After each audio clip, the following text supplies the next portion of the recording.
Berrelate dengan produk terlebih kereta. Okey. Okey.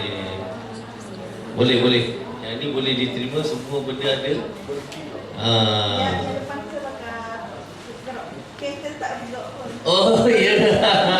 Oh yang itu AI ya. Okey. Ni. Oh, ini animation punya.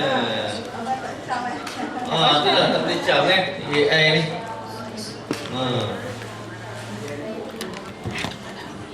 Okey. Teknik shooting yang agak baik lah. Yang bolehlah digunakan untuk video-video ni sesuai lah. Okey, Naima tu Naima. Naima, okey. Naima Spa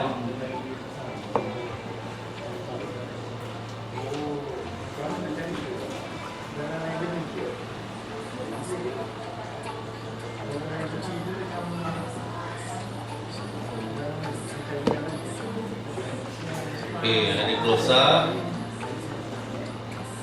ada penerangan pasal aktiviti apa dia buat, produk tu.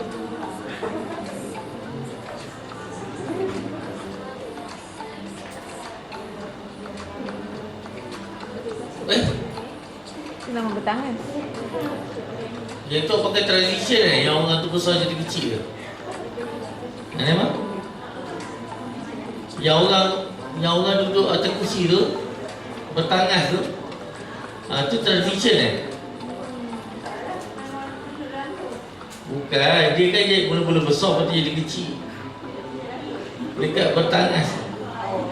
Tu pakai apa? Transition ke efek? Efek, okey.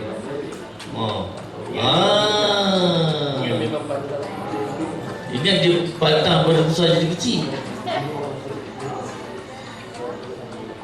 Okey, gambar tu nanti buat yang pitch bagi besar ngam hitam tu dia ada nampak hitam kan. Okey, jadi efek. Teks semua cukup ada. Okey, CTA.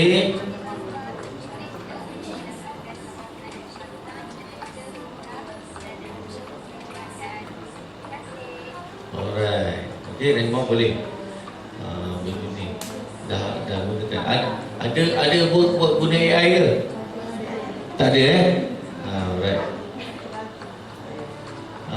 SF ni siapa SF? Nama siapa? Lupa dah. Sofia.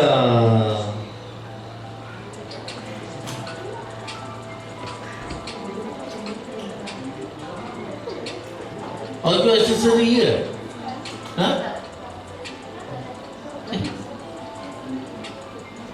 Buat apa tu? Dia berapa tu? Aksesori kan?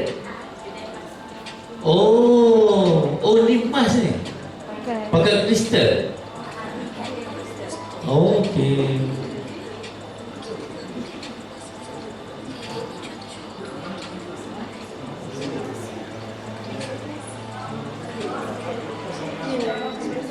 Kena slowkan sikit muzik.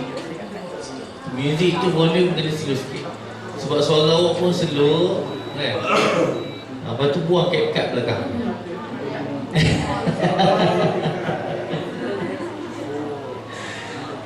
Setakat ni okey video ni. Cuma dia tak berapa jelas percakapan tu. Kan? Awak kena slowkan sikit volume muzik. Muzik tu je lah. Lepas tu kuatkan suara tu. Kan?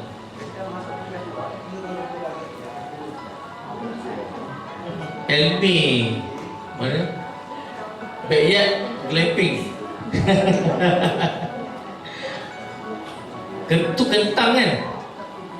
Ubi apa? Ubi kentang. Tengok dah tadi. Tu tanam ke mana? Tanpa kemah. Tepi kemah.